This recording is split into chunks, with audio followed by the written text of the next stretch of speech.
나누게 된 것을 기쁘고 감사하게 생각합니다. 이 시간 교회학교 교사 임명 및 헌신 예배인 만큼 기독교 교육과 그리스도인으로서 성장하는 일에 관해 말씀을 나누고자 합니다. 먼저 그리스도인 된 우리 모두에게 근본적인 질문 한 가지를 던져보고자 합니다. 여러분께서는 왜 교회에 다니고 계십니까? 의람되지만 저도 40년간 신앙생활을 해왔습니다. 여기에 계신 분들 중 많은 분들께서 100년이 넘는 우리 교회의 역사처럼 70년, 80년 교회를 다니시면서 신앙생활을 해오셨을 것입니다. 교회 다닌 것이 너무 오래됐고 습관화되어서 이런 질문을 잊고 지내온 것은 아닌가 생각해보게 됩니다. 하지만 영혼의 시간 앞에 100년이라는 시간은 찰나밖에 되지 않기 때문에 영원한 하나님께서 우리를 향해 너는 왜 나의 교회를 다니고 있느냐? 너는 무엇 때문에 그리스도인으로 살아왔느냐? 라고 물으신다면 그 근본적 질문 앞에 우리는 겸손히 우리 자신을 돌아보고 어떻게 대답해야 할지 고민을 해야 할 것입니다. 한국에 목회자들이 모여서 만든 한국 기독교 목회자 협의회라는 단체가 있습니다. 한국 교회의 변화되는 모습을 분석해서 한국 교회의 갱신과 부흥을 위한 합리적 선교 전략을 수립하는 것이 목적이고요. 그래서 수년간에 걸쳐서 광범위한 통계 조사를 해왔습니다. 1998년과 2004년에는 한국 개신교인의 교회 활동과 신앙 의식 조사, 그리고 2012년에는 한국인의 종교 생활과 의식 조사라는 주제 아래 한국 사람들의 신앙 생활과 그 양상을 조사하였습니다. 여기엔 많은 흥미로운 선물들이 있는데요. 그 가운데 제가 처음에 드린 질문과 유사한 설문을 발견해서 소개를 드리려고 합니다. 왜 신앙생활을 하고 있나요? 라는 질문을 개신교인들에게 했더니 98년과 2004년에는 45%가 넘는 분들이 구원과 영생을 위해서 신앙생활을 한다고 대답하였습니다. 2012년에는 수치에 좀 변화가 있었는데요. 마음의 평안을 얻기 위해서가 38.3%, 구원과 영생을 위해서가 31.6%로 조사되었다고 합니다. 하지만 마음의 평안을 얻고 싶다는 그런 얘기는 구원을 향한 갈망에서 비롯되었다 우리가 생각해 본다면 여전히 구원의 문제가 교회를 다니는 가장 큰 이유가 된다고 볼 수 있을 것입니다. 우리가 교회 다니는 이유도 이와 크게 다르지 않을 것입니다. 오래 살아야 100년인데 구원과 영생의 문제를 해결하지 못한다면 평생 교회를 다녔다고 해도 그것은 헛수고에 불과하지 않겠습니까? 오늘 우리가 읽은 에베소서 4장 이전의 장들, 특별히 에베소서 2장을 읽어보면 바울 사도가 구원의 문제에 대해 분명히 말씀하고 있음을 발견하게 됩니다.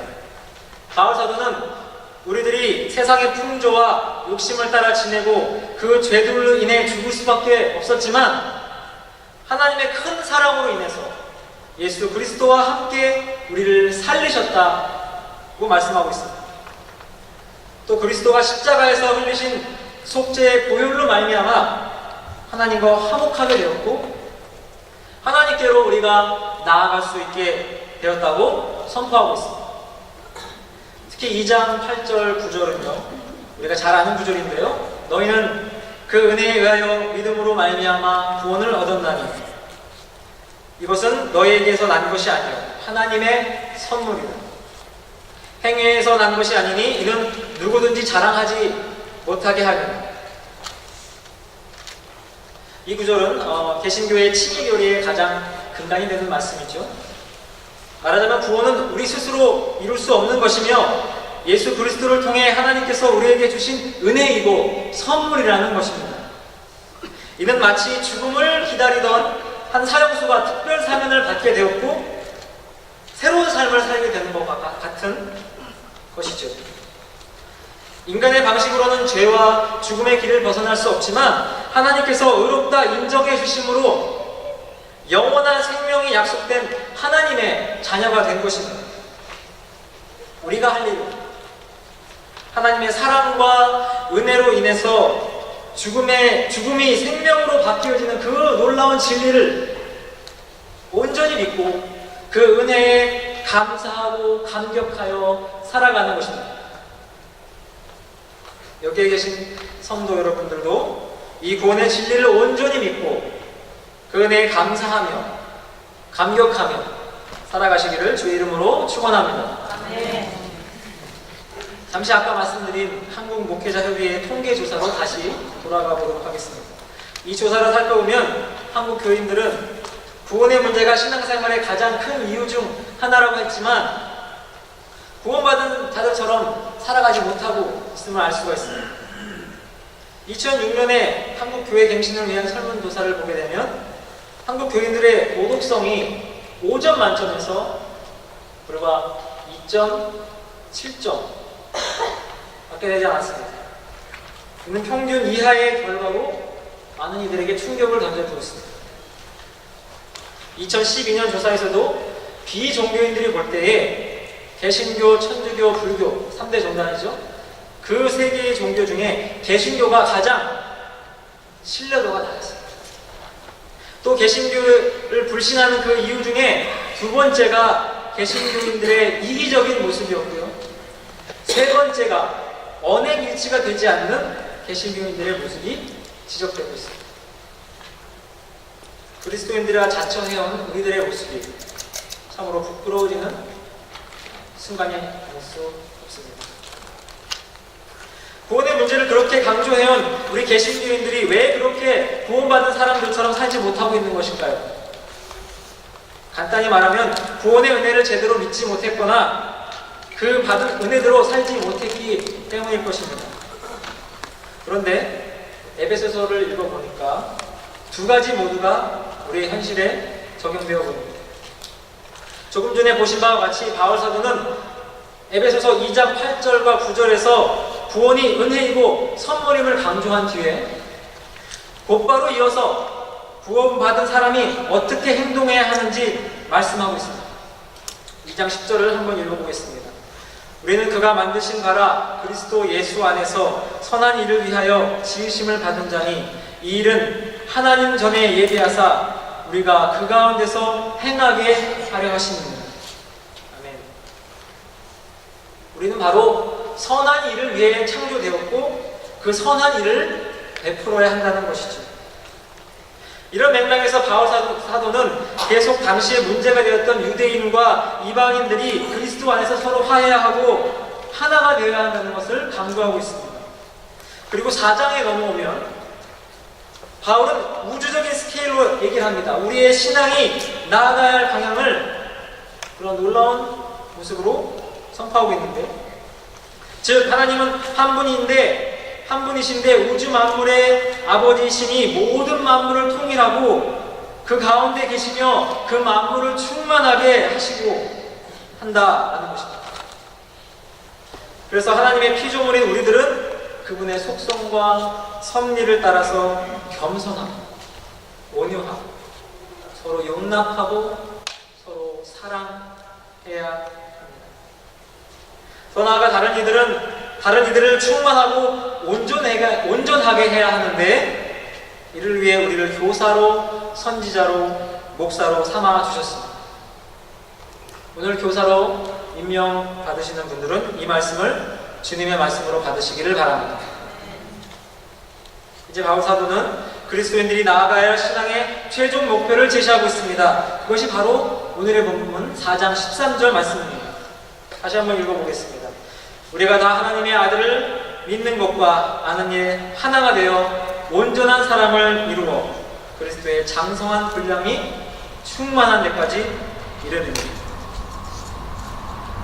그렇다면 온전한 사람, 그리스도의 장성한 분량이 충만한 사람은 어떠한 사람일까요? 바로 뒤에 14절과 15절을 보십시오. 온전한 사람이란 어린아이와 같이 속임수나 유혹에 빠지지 않고 세상 것에 흔들리는 사람이 아닙니다.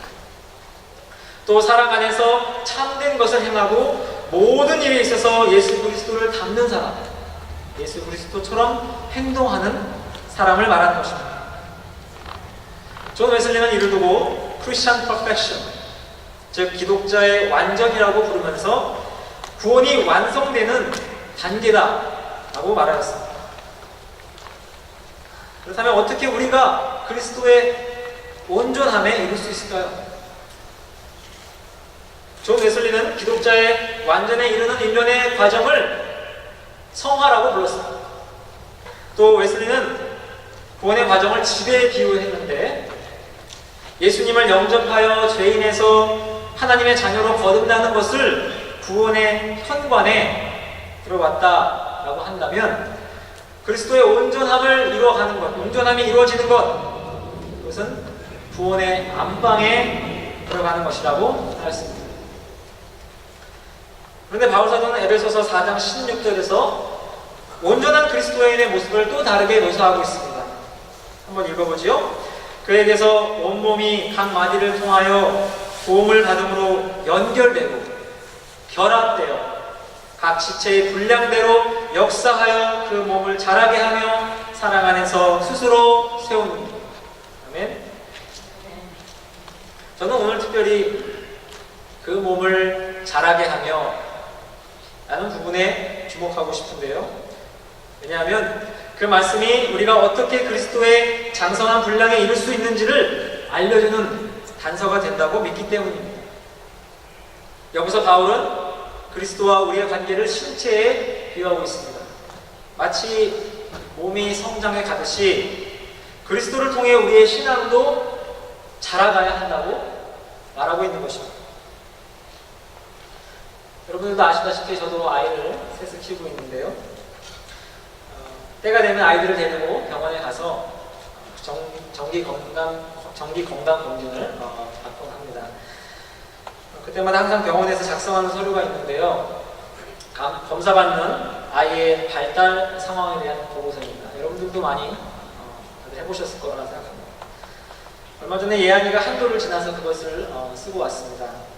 한 살에 맞게 아이의 키와 몸무게가 적당하게 자랐는지, 또 이게 이제 조금씩 걸으려고 하는지, 또 물건 같은 것을 잘 짚고 있는지, 여러 가지 자연스러운 동작들을 하고 있는지, 그래서 운동성이 잘 발달됐는지, 또 말을 하려고 기본적인 소리를 내고 있는지 등등 많은 항목들을 보고 서로 얘기하면서 점검하였습니다. 아마 이 아이가 3살이 되고 5살이 되고 10살이 되고 15살이 되어갈 때에 그 나이에 맞게 몸도 성장해야 하겠지만 그 나이에 맞게 머리와 마음과 그리고 도덕성 등이 자라가야 할 줄로 믿습니다. 그리고 그렇게 되는 것이 모든 부모님들의 바람이지요. 간절한 바람이죠. 그런데 우리의 신앙도 몸과 마음이 성장하는 것과 같이 그곳에 맞추어서 점차 자라고 성장해 가야 한다는 것입니다. 여기서 저는 좋은 책 하나를 소개해드리고 싶습니다. 제임스 파울러의 신앙 발달 단계라는 책입니다. 제임스 파울러는 에모리 대학의 교수였고요. 감리교 목사였던 분입니다. 인간의 인지와 정서와 그리고 도덕성의 발달을 다루는 많은 심리학 그런 이론들이 있었는데 그것들을 깊이 연구하시고 또 신학적인 것으로 이에 상응하는 신앙의 발달 단계 이론을 세운 것으로 유명하신 분입니다. 파울러는 신앙의 단계를 0부터 6까지 크게 7개의 단계로 구분하였는데요. 간단히 소개를 드리도록 하겠습니다. 0부터 3단계까지가 이제 교회학교 오늘 중요한 예배죠. 교회학교에 해당되니까 잘 들어보시기를 바랍니다. 독특하게요. 첫 단계를 1로 하지 않았어요. 그래서 0단계, 제로 스테이지라고 명하였는데 태어나서 2살까지가 해당되고요. 원초적 신앙의 단계라고 합니다. 이때는요. 부모님의 돌봄, 사랑, 그 여부에 따라서 신뢰와 사랑의 감정을 아이들이 결정적으로 갖게 되는데 아주 굉장히 중요한 시기라고 하고 있습니다. 제대로 양육이 되지 않으면 세상은 물론이고 더 나아가서 하나님에 대한 신뢰, 그러한 하나님에 대한 존재까지도 그러한 믿음까지도 가지게 되는 것이 어렵게 되는 그러한 문제가 있다고 합니다. 우리가 주의해야 될 것 같습니다. 다음에 1단계는 3살에서 7살까지에 해당되는 시기인데 직관적, 투사적 신앙 단계라고 부릅니다. 이때에도 자기를 길러주는 부모님이나 양육자가 무척 중요합니다. 그들이 보여주는 신앙과 행동과 이야기들에 의해서 신앙이 발달한다고 합니다. 신앙의 내용을 이해하는 것은 아니고요. 이해하기보다는 직관적으로 습득하고 또 많은 것들을 따라하고 모방하게 됩니다. 또 이때는 굉장히 상상력이 풍부하잖아요. 상상력이 굉장히 중요하기 때문에 교회학교나 가르칠 때 시청과 교육을 잘 활용해야 되고요. 성경 이야기를 그대로 많이 들려줘야 합니다. 하지만 공포적인 것, 또 파괴적인 이미지를 주는 것은 조심해야 할 필요가 있다고 합니다. 신앙의 2단계는요, 7살에서 11살까지의 시기인데 신화적, 문자적 신앙 단계라고 부릅니다. 이때 아이들이 이제 초등학교에 들어가서 글을 배우게 되지 않습니까? 글을 배우게 되면서 본격적으로 재미있고 서사적인 이야기들을 많이 읽고요. 그래서 그러한 가운데 신앙이 점차 발달하게 됩니다. 그래서 어린이 성경이나 기독교 동화책을 많이 읽도록 도와주는 것이 좋습니다. 이제 부모뿐만 아니라 교사나 목회자들에게서도 신앙의 영향을 받기 시작하게 되고요. 그래서 그들로부터 기독교의 상징이나 문화들을 자기 것으로 받아들이게 됩니다. 하지만 아직은 성찰할 수 있는 능력이 없기 때문에 문자주의적인 신앙에 머무를 위험도 가지고 있다고 하네요. 신앙의 3번째 단계는 12살에서 18살까지의 청소년 시기로 종합적, 인습적 신앙 단계라고 합니다. 이때 아이들은 잘 아시듯이 청소년이죠. 그래서 방황도 하고 또 부모한테 빨리 어른이 되고 싶어서 저항도 하고 그렇지 않습니까? 근데 그 반면에 자신이 신뢰하는 어떤 선생님이나 또 친구들이 있다면 그분들에게 너무나 잘해주고 또 심지어 죽도록 충성까지 하는 그러한 특징을 보이게 되죠. 모델이 될 만한 사람과의 깊은 인격적 관계를 통해서 신앙이 깊어지기 때문에 담당 교사나 목회자가 굉장히 중요하다는 것을 교회학교 선생님들께서는 기억해 주시면 좋겠습니다. 또 이러한 관계들을 통해 기독교의 전통과 교리를 깊이 내면화하게 되는데요. 하지만 아직 객관적이고 균형적으로 이해하지 못하기 때문에 자기가 속한 공동체나 자기가 믿는 교리들을 맹종하게 되는 위험이 있음을 우리가 주의해야 할 줄 압니다. 이렇게 보니 대체로 신앙의 3단계까지가 교회학교가 담당해야 할 부분인 것 같네요. 그러므로 교사분들과 교회학교 담당하시는 성도분들께서는 각각의 단계에 맞게 신앙 교육의 목표를 세우시고 또 교육 방법을 적용하셔서 아이들의 신앙이 자연스럽게 성장할 수 있도록 도와주셔야 할 것입니다. 다만 각 단계의 차이에도 불구하고 아기에서부터 청소년기에 이르기까지 신앙 성장에는 부모님과 교사들의 역할이 절대적으로 중요하다는 사실을 꼭 우리가 기억해야 할 것입니다. 늘 아이들을 사랑해 주시고 그들과 인격적인 관계를 맺어가시기를 부탁드립니다. 그렇다면 우리 어른들이 이제 그 이후에 넘어서 거쳐가야 할 신앙 단계가 어떤 것일까요? 흥미로운 점은요, 많은 성인들이 나이가 찼다고 해서 자연스럽게 그 다음 단계로 가는 것이 아니라 3단계 신앙 이상 넘어가지 못하는 경우도 많다는 것입니다. 여러분은 지금 어떤 신앙 단계에 와 있습니까? 어떤 신앙 단계에 와 있는지 한번 그 이후의 단계를 들어보시고 점검해 보시길 바랍니다. 4단계는 개별적 성찰적 신앙 단계로 18살에서 30세까지 30살까지 청년기에 발생합니다. 그간 배운 기독교와 기독교의 상징과 신학에 대해서 차츰 비판적으로 성찰하게 되고 기독교의 본질, 그것과 또 제도화된 교회, 그 교회가 가지는 부패한 점, 악습 이런 것들, 그 둘을 구분할 줄 알고 분별할 수 있게 되죠. 또 누구의 의지에서 신앙생활을 하는 것이 아니라 하나님과 나와 1대1 관계에 더 초점을 맞추고 자율적인 신앙을 추구하게 됩니다. 하지만 4단계의 신앙인들은요, 자칫 자신의 생각과 다른 성도, 또 목회자들을 무조건 틀렸다고 지적하는 바리새인과 같이 교만한 자가 되거나 교회 공동체에 대한 건전한 비판이 타인과 공동체를 향한 파괴적인 비난으로 전락할 수 있는 위험을 가지고 있습니다. 그렇기 때문에 우리가 그 점을 경계하고 유념해 주어야 할 것 같습니다. 5단계는 30대의 장년기에 발생하는 통합적 신앙입니다. 기독교의 전통, 성서, 그리고 신학 등을 균형적이면서도 통합하여서 이해하게 됩니다. 교회 공동체가 가지는 부분적인 한계를 알지만 그럼에도 불구하고 그것이 하나님 나라를 향해 가는 과정에 있는 것임을 고백하고, 또 그뿐만 아니라 그 공동체가 더 성숙할 수 있도록 자신의 위치에서 돕고 성실하게 함께 참여하게 됩니다.